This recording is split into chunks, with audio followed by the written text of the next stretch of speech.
Тема электронного мониторинга в делах о семейном насилии вызывает большой общественный интерес. Чтобы подробнее разобраться, как будет работать новый механизм на практике и чего от него ждать, сегодня мы пригласили в нашу студию первого заместителя министра юстиции Алмазбека Зарылбек Уулу.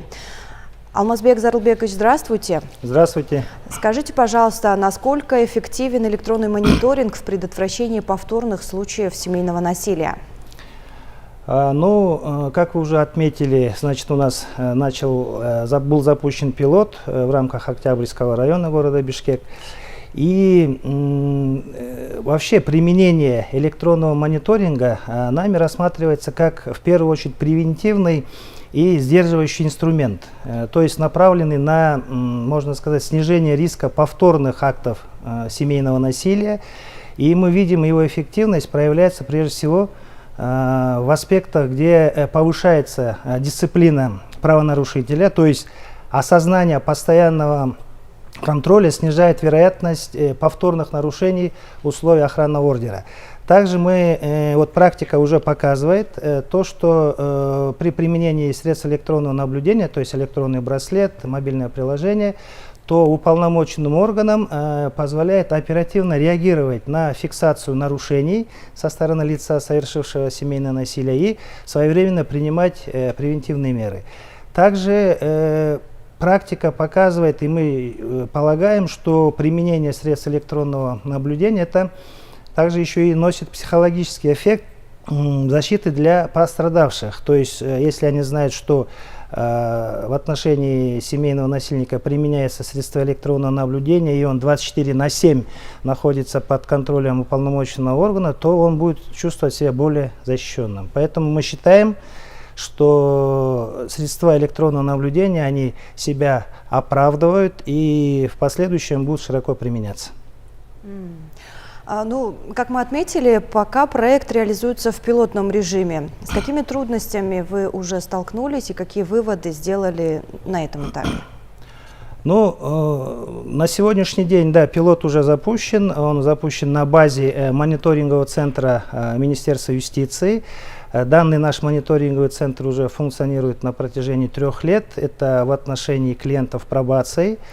Поэтому в техническом плане уже база имелась, поэтому таких больших трудностей в части применения средств электронного наблюдения мы пока не испытываем. Но, конечно, надо вести работу по подготовке кадров, так как при принятии данного законопроекта были много введены новые новшества в части применения системы оценки рисков при использовании браслетов. Поэтому мы думаем, что нам необходимо проводить более обучающий такой сегмент для уполномоченных органов в части применения системы оценки рисков.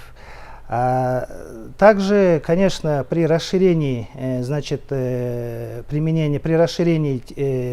географии применения средств электронного наблюдения, то, конечно, нам надо будет расширять и техническую базу, то есть больше закупать электронные браслеты, мобильные приложения, поэтому использовать мобильные приложения. Поэтому в этом плане мы уже работу системную ведем, но таких особых больших проблем мы пока не испытываем. А планируется ли в будущем расширение применения электронного мониторинга и в других категориях дел, либо же он останется инструментом исключительно в рамках охранных ордеров? Практика уже показала, что первоначальное применение средств электронного наблюдения это было внедрено в отношении клиентов пробации, то есть лиц, осужденных под пробационный надзор. Там мы увидели эту эффективность, и поэтому вторым шагом Министерства юстиции пошло на то, что мы, инициировали введение новой меры пресечения, это как электронное наблюдение, то есть в отношении лиц, которые проходят по уголовному делу. Вот третий этап, это мы как раз-таки начали инициировать законопроект и использовать на сегодняшний день уже применение средств электронного наблюдения, то есть браслеты, мобильные приложения в отношении лиц, совершивших семейное насилие. То есть, конечно, мы сейчас, это у нас пилот, но мы однозначно будем его расширять, то есть применять по всей территории республики. Технически на сегодняшний день мы уже готовы к этому. Вот. Почему пилот? Потому что мы хотели в рамках данного пилота отработать взаимодействие между Министерством юстиции и Министерством внутренних дел, судами, Генеральной прокуратурой. А так, да, у нас в планах есть расширить по всей республике, применять. Но, я думаю, практика покажет, и по другим видам правонарушений будем, наверное, инициировать применение средств электронного наблюдения. То есть она в рамках пилота показала свою большую эффективность. Алмазбек Зарылбекович, я выражаю вам благодарность за ваши комментарии. А я напомню, что в гостях у нас был первый заместитель министра юстиции Алмазбек Зарылбек Улу. А мы продолжаем наш выпуск.